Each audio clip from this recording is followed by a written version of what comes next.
नमस्कार।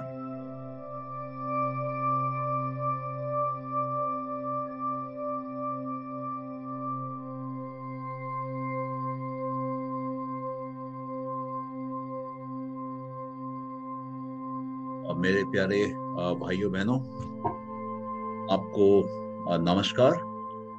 मेरा नाम संजय भगवान मानसुखानी है और मैं आप सभी लोगों को कोलकाता से संबोधित कर रहा हूँ। मैं पतंजलि के योग सूत्र सिखाता हूँ और पतंजलि के योग सूत्र जो हैं वो 2400 साल पुराने लिखे हुए शास्त्र हैं महर्षि पतंजलि द्वारा। और ये पूरे योग का एक कॉम्प्रिहेंसिव शास्त्र है। इसमें समाधि, साधना, सिद्धियां और मुक्ति, इन सबको कवर किया जाता है। योग का मेन मकसद क्या है? योग का मेन मकसद है एक इंसान को दुख से मुक्त कराना। ये जीवन जो है, ये जीवन दुख की नगरी है। आप अगर शरीर में आए हैं, किसी भी शरीर में, तो आपको दुख का एहसास करना पड़ेगा। नानक बोले कई साल पहले, 500 550 साल पहले, नानक दुखिया सब संसार। ये पूरा का पूरा संसार जो है ये दुखी है। पूरा का पूरा संसार मतलब सिर्फ इंसान नहीं, सारे के सारे प्राणी दुखी हैं। जो भी शरीर में है, जिसको भी मन है, वो दुखी है। क्यों दुखी है? क्योंकि ये जो आत्मा और प्रकृति का साथ में रहना, जिससे कि हम शरीर और मन में आते हैं, वही अपने आप में दुख का कारण बन जाता है। अगर आप और पीछे जाएं, पतंजलि के जो योग सूत्र हैं वो सांख्य योग दर्शन पे आधारित हैं। और अगर आप सांख्य पे जाएं, सांख्य में देखेंगे आप तो पाएंगे कि कपिल मुनि, जिन्होंने सांख्य दर्शन लिखा, उन्होंने कहा कि दुख 3 प्रकार के होते हैं। पहला दुख, वो दुख जो हमको बाहर संसार से आता है, दूसरे लोगों से आता है, दूसरे प्राणियों से आता है, बाहर प्रकृति के कारण आता है। बाढ़ आ गई, दुख आया।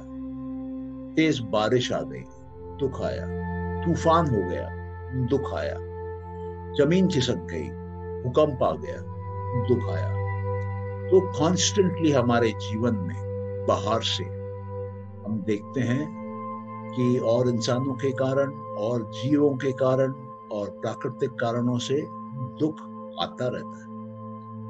एक और कारण जो दुख का है, वो अंदर का कारण है। दुख कई बार हमारे अंदर, हमारे अंतर्मन, हमारे बुद्धि, मन और अहंकार के कारण भी आता है। हमारे अंदर जो स्मृतियां हैं, जो रिकॉर्डिंग है, जो वृत्तियां हैं, जो संस्कार है, उस कारण से भी हमारे अंदर में दुख आता है।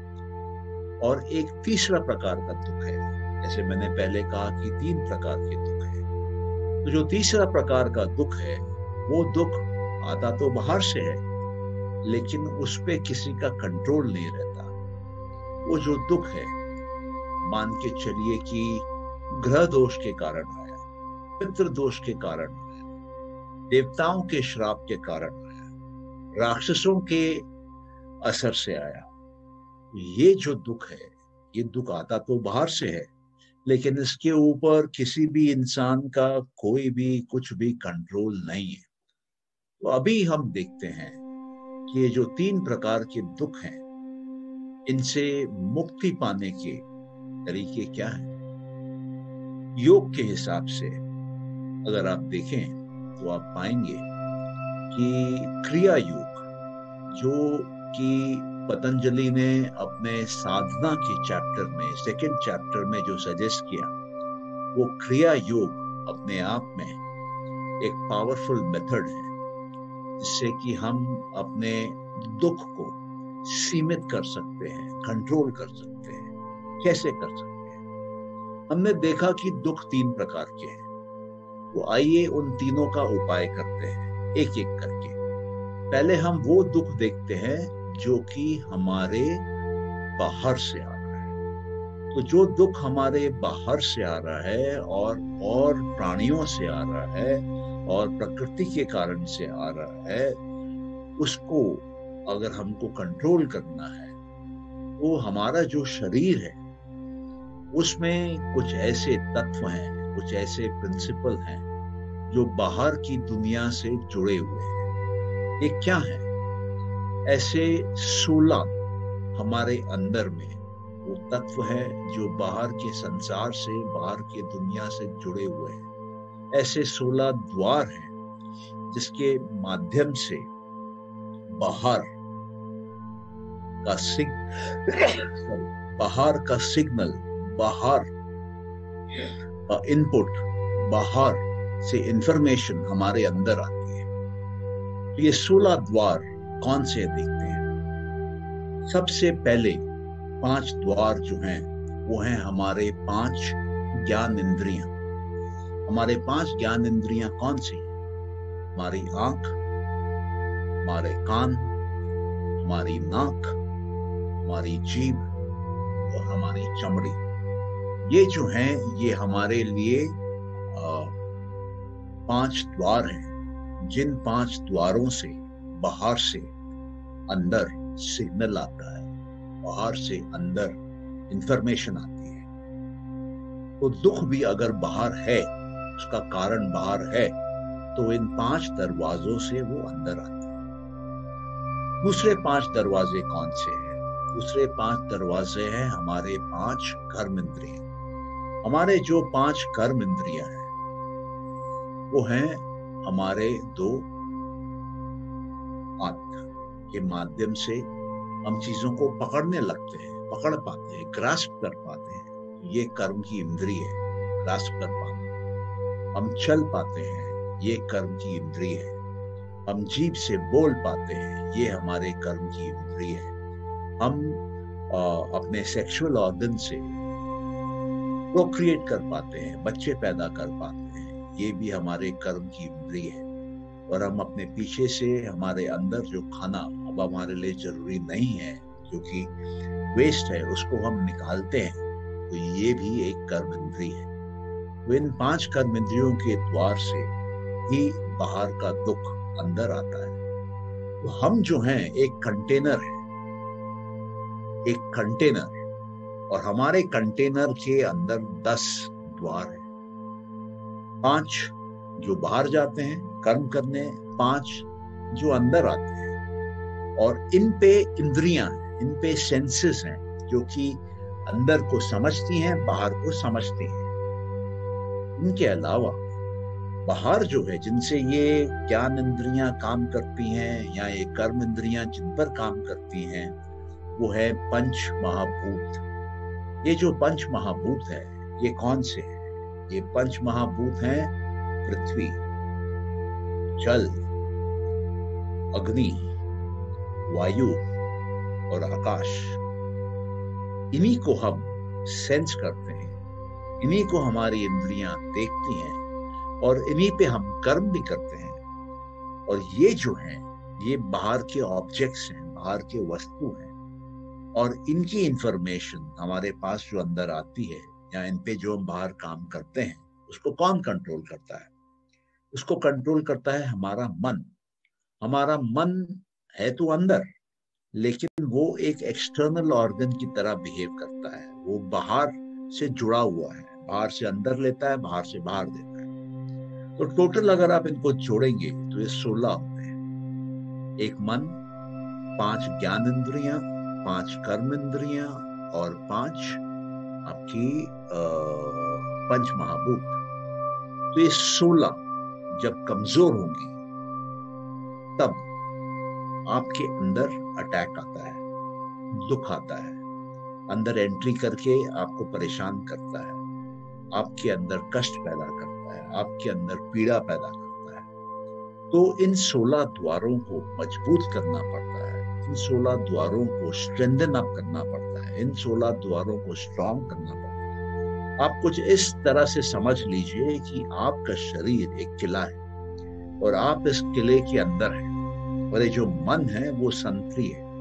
इन 16 ये जो दरवाजे हैं उसमें से एक जो है वो मन है, और बाकी 15 दरवाजों को ये मन कंट्रोल करता है। 15 दरवाजों को क्या अंदर लेना है, क्या बाहर देना है, ये मन कंट्रोल करता है। अगर हम किसी तरीके से कोई उपाय निकाल के इन 16 को टाइट कर दें, इन 16 को लॉक रखें, इन 16 की लीकेज बंद कर दें, इन 16 को फूल प्रूफ कर दें, इन 16 को स्टील के दरवाजे बना दें, लकड़ी के नहीं, माटी के नहीं, तब हम देखेंगे, तो हम पाएंगे कि बाहर का दुख अंदर आना बंद कर देगा, बाहर का दुख हमारे ऊपर इम्पैक्ट डालना बंद कर देगा। अब सवाल ये उठता है कि कैसे करें। जब हम लोहे को तपाते हैं तब स्टील बनता है। उसी प्रकार जब हम अपने इन दरवाजों को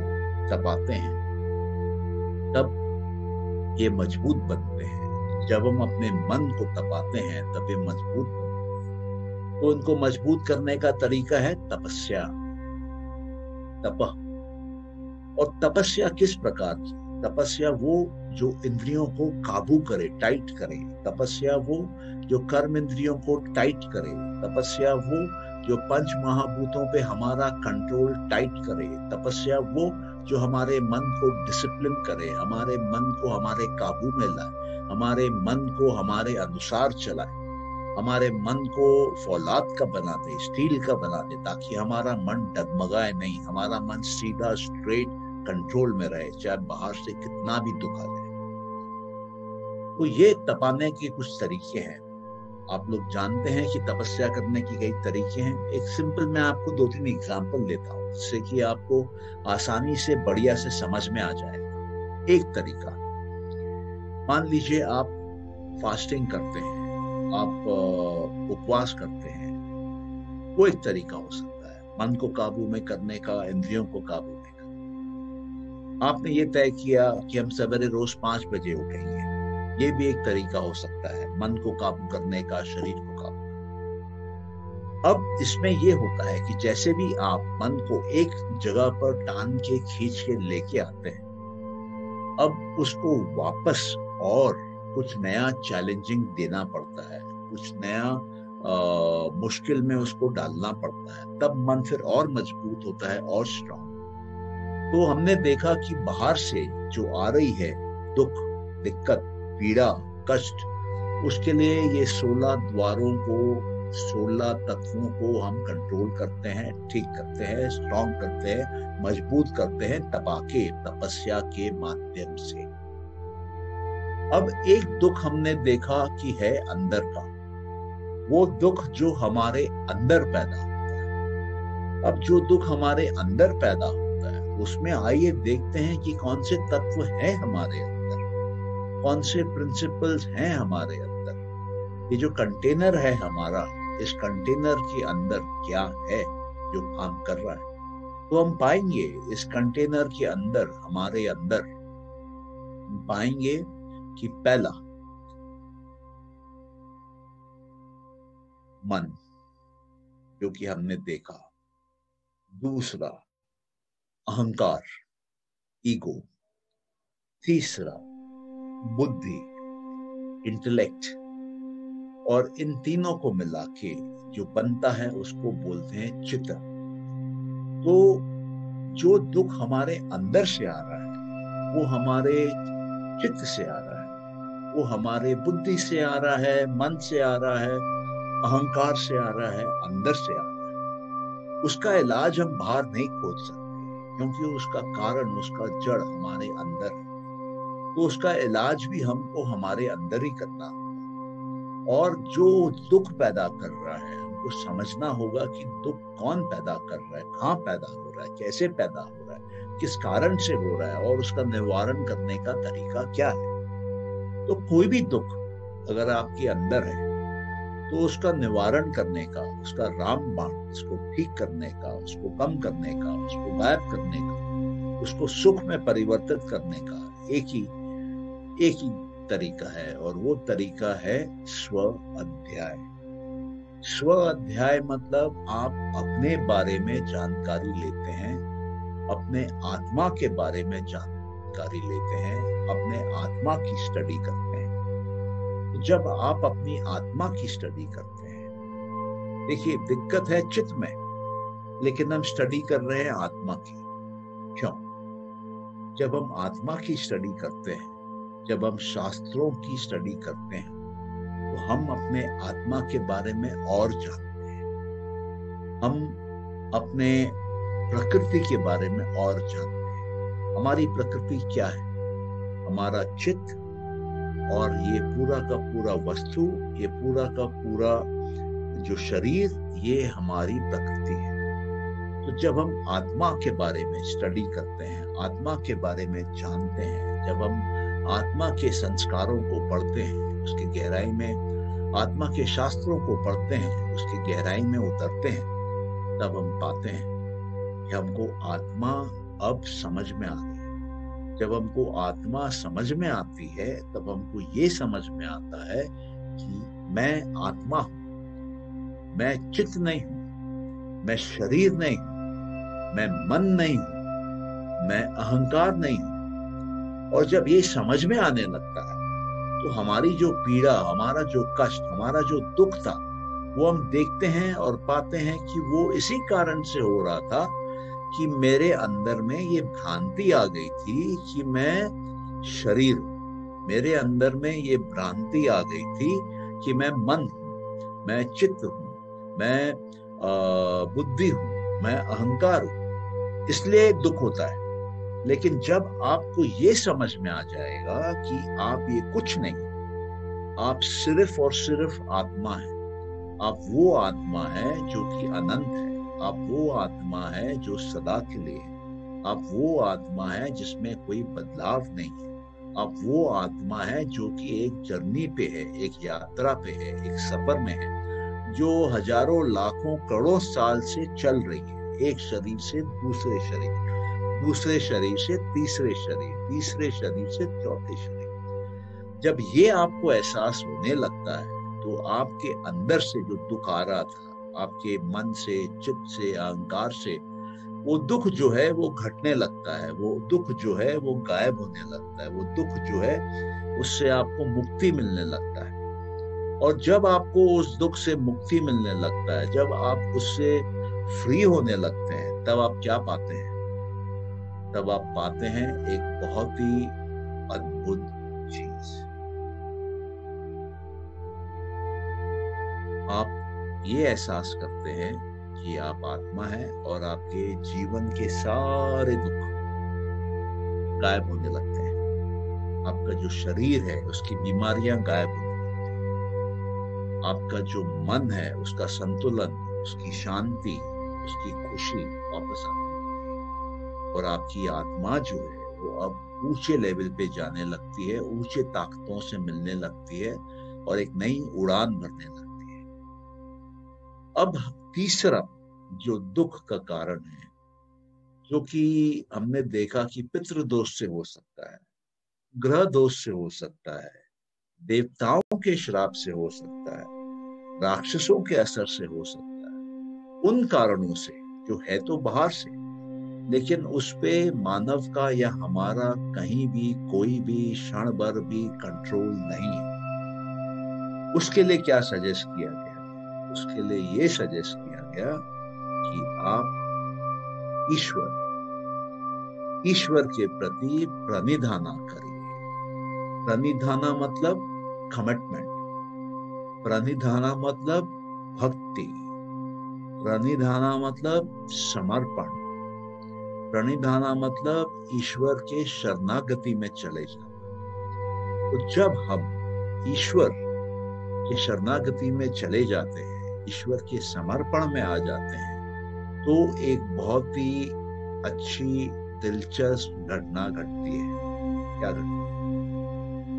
हमारे अंदर का ईश्वर मजबूत होने लगता है, स्ट्रांग होने लगता है, परम ज्ञानी होने लगता है, और हम देखते हैं कि हमारा जो ईश्वर है वो प्रकृति से ऊपर आ जाता है, हमारे आत्मा से ऊपर आ जाता है, और ये दोनों आत्मा और प्रकृति ईश्वर के कंट्रोल में आ जाती है। और क्योंकि हम ईश्वर के प्रणिधाना में आ गए हैं, और क्योंकि हम अभी ऐसे स्थिति में हैं जहां पर ईश्वर से हमारा गहरा संबंध, हमारी बातें सुनता है, ईश्वर हमारी बातों को सही दिशा में हमको ले जाता है, ईश्वर हमारी बातों को सुन के हमको सही सलाह देता है, सही सीख देता है। ईश्वर हमारा वो गुरु है, परम गुरु है, जिसके पास संपूर्ण ज्ञान है। ईश्वर के पास संपूर्ण ज्ञान है। ईश्वर से ज्यादा ज्ञान किसी के पास नहीं है। चाहे कोई कितना भी परम योगी हो जाए, कितना भी सिद्ध पुरुष हो जाए, उसका ज्ञान कितना भी विराट हो, कितना भी बड़ा ब्रह्म ज्ञानी हो, लेकिन उसका जो ज्ञान है वो ईश्वर के ज्ञान के ऊपर नहीं जाता है। वो ईश्वर के ज्ञान के नीचे, ईश्वर के ज्ञान से कम, ईश्वर से ज्ञान से सीमित अवस्था में वो रहता है। वो मेरे प्यारे भाइयों बहनों, अब जब ईश्वर आपकी सुनता है और आपको कोई दिक्कत हो रही है जो कि प्रकृति के कारण है, जो कि आत्मा के कारण है, जो कि उन तत्वों के कारण है जो कि आपके बस में नहीं है, तो वो ईश्वर के बस में है, ईश्वर के कंट्रोल में है। और ईश्वर के प्रकृति को इंस्ट्रक्शन देने से, पुरुष को इंस्ट्रक्शन देने से वो उसको मैनेज कर लेते हैं, वो उसको कंट्रोल कर लेते हैं। तो हम देखते हैं कि हमारे जीवन में अगर पितृ दोष है तो ईश्वर की आराधना करके हम उसको कंट्रोल कर सकते हैं। अगर हमारे जीवन में देवताओं का कोई श्राप है तो ईश्वर की आराधना करके, ईश्वर के प्रति समर्पण करके, ईश्वर प्रणिधाना करके हम उसको कंट्रोल कर सकते हैं। तो ये जो तीसरा दुख जिसमें पहले कंट्रोल नहीं था, उसमें पतंजलि ने एक ऐसे पात्र को डाला है जो कि ईश्वर है, ऐसे तत्व को डाला है जो कि सबसे शक्तिशाली है। और वो ऐसा पात्र, ऐसा शख्स है जिस कारण से हम उनसे, उनके माध्यम से पूरे प्रकृति, पूरे पुरुषों को हम कंट्रोल कर पाते हैं। हम जो चाहते हैं वो हमको मिलने लगता है, हमको उसका लाभ होने लगता है, हमको उसका फायदा होने लगता है। ये तीनों दुख, पहला दुख बाहर के लोगों से, बाहर के जानवरों से, बाहर के परिस्थितियों से, वो जब हम तपस्या करते हैं बाहर के 16 दरवाजों के माध्यम से कंट्रोल करके हम उसको टाइट करते हैं, हम उसको स्ट्रांग करते हैं, हम अपने मन को स्ट्रांग करते हैं तपस्या से, हम अपने ज्ञान इंद्रियों को काबू में करते हैं तपस्या से, हम अपने कर्म इंद्रियों को काबू में करते हैं तपस्या से, हम अपने पंच महाभूतों को काबू में करते हैं तपस्या से। तब हम देखते हैं कि हम बाहर के हमारा जो दरवाजे हैं वो स्ट्रांग हो जाते हैं। बाहर से दुख फिर हमारे पास अंदर आसानी से नहीं आता है। बाहर का जो भी कष्ट है, बाहर की जो भी पीड़ा है, वो हमको अंदर आके नहीं सताती है, हमको उससे फ्री रखती है, हमको उससे प्रोटेक्टेड रखती है, हमको उससे बचा के रखती है। तो तपस्या बहुत जरूरी है जीवन में। अपने आप को डिसिप्लिन करते रहना, अपने आप को काबू में रखना, अपने आप को बांधते रखना, ये बहुत जरूरी है जीवन में। इससे आपका दुख घटने लगेगा, आपके दुख सहने की शक्ति बढ़ने लगेगी, बाहर का दुख आप पे इम्पैक्ट नहीं करेगा, उतना आपको मुक्त रखेगा। उसी प्रकार जब हमारे मन के अंदर, चित्त के अंदर, बुद्धि के अंदर, हमारे अहंकार के अंदर जब इस प्रकार का दिक्कत आता है, तब हम देखते हैं कि स्व अध्याय करने से, आत्मा के बारे में स्टडी करने से, आत्मा के बारे में जानने से हम ये देखते हैं कि हमारी आत्मा जो है वो कंट्रोल में आ जाती है। हमारी आत्मा आत्मा जो है वो स्ट्रांग हो जाती है।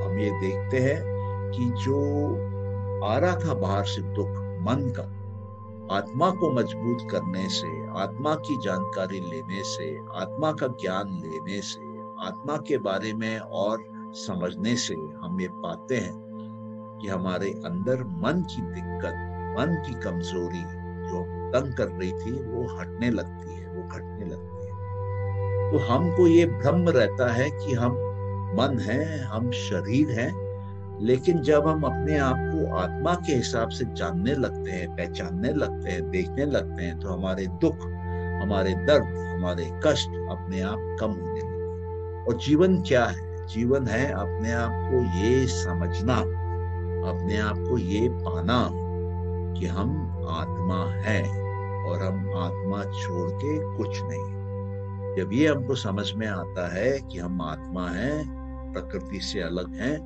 मन से अलग हैं, शरीर से अलग हैं, और हम अनंत काल से ट्रैवल कर रहे हैं, हम कॉस्मिक ट्रैवलर हैं, हम कई शरीरों में आए हैं और कई शरीरों में जाएंगे। जब तक हमको मुक्ति नहीं मिलती है तब हम देखते हैं कि हमारा दुख गायब होने लगता है, हमारा दुख कम होने लगता है, हमारा दुख हट जाता है, हमारा दुख खत्म हो जाता है।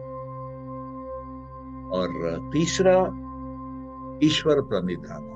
जब वो दिक्कतें, वो कष्ट, वो दुख जो हमारे कंट्रोल में नहीं है उस कारण से आ रहा है, तो हम ईश्वर के प्रति समर्पण करते हैं, ईश्वर के प्रति भक्ति करते हैं, और हम पाते हैं कि हमारे ये दुख कंट्रोल में आ जाते हैं, क्योंकि ईश्वर प्रकृति से बड़े हैं, ईश्वर आत्मा पुरुष से बड़े हैं। तो जो भी परिस्थितियां जो पैदा हो रही हैं हमसे ऊपर के लेवल पे, लेकिन वो पैदा हो रही हैं ईश्वर से नीचे के लेवल पे।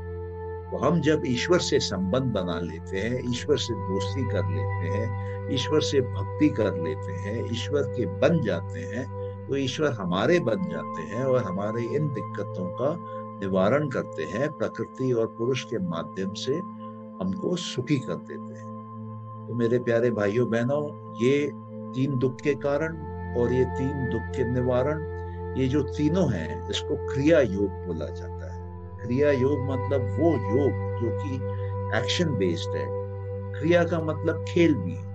अब आप देखिए कि ये क्रिया योग जो है ये पतंजलि के साधना में है, पतंजलि के साधना के चैप्टर में है, और वो पूरा का पूरा साधना का चैप्टर क्रिया योग से ही शुरू होता है। लेकिन ये जो क्रिया योग है इसमें कहीं पर भी ध्यान नहीं है, इसमें कहीं पर भी समाधि नहीं है, इसमें कहीं पर भी कंसंट्रेशन नहीं है, इसमें कहीं पर भी आसन नहीं है, इसमें कहीं पर भी प्राणायाम नहीं है। तो पतंजलि ने बहुत ही साधारण लोगों के लिए अपना योग समझाया। बोला कि आप उसको साधारणता कर सकते हैं और आपको भी वही लाभ मिलेगा जो कि दूसरों को मिलता है। तो इसलिए उन्होंने क्रिया योग से चालू किया, ताकि आदमी एक बेसिक सिंपल लेवल पे योग में आ सके, योग को शुरू कर सके और योग से अपने जीवन को बदल सके। योग के ज्ञान से, योग के अभ्यास से, योग के एक्शन से। तो ये सबसे बड़ी खूबी है पतंजलि की। और जब हम पतंजलि के योग सूत्रों को देखते हैं, समझते हैं, तो हमारे अंदर ऑटोमेटिकली एक जागरण होने लगता है, एक फीलिंग आने लगती है, और हमारे अंदर के जो डाउट्स हैं, जो इनडिसिशन है, जो डिस्टर्बेंसेस हैं, वो अपने आप हटने लगते हैं, छटने लगते हैं, और हमारा क्लैरिटी ऑफ थॉट वो अपने आप आने लगता है, और जीवन में एक सुंदर सा बदलाव हो जाता है। तो हम तो आपसे यही रिक्वेस्ट करेंगे कि पतंजलि के योग सूत्रों को जानिए, इसके डेप्थ में उतरिए, आपके जीवन में चमत्कारी तौर से बदलाव आएगा। और आज आप यहाँ पर हैं, आपने मेरी बातें सुनी हैं, पतंजलि योग सूत्रों को समझने की कोशिश करी है। ये बहुत बड़ी चीज है, ये आपके संस्कारों में है, इसलिए ये है। आप पिछले जन्म में आपके अंदर कुछ योगी तत्व होगा जिस कारण से आप इस जन्म में इसको सुन पा रहे हैं, आपका बहुत बहुत धन्यवाद। ईश्वर आप पे कृपा करे, आपके जीवन को सुखी करे, आपके सारे परिवार वालों का लाभ करे। और इसी के साथ हम ये आज का ये जो सेशन है इसको यहीं पे शेष करते हैं, खत्म करते हैं। थैंक यू सो मच और गॉड ब्लेस यू। और कल आपसे फिर मुलाकात होगी शाम के 7 बजे। आपका बहुत बहुत धन्यवाद।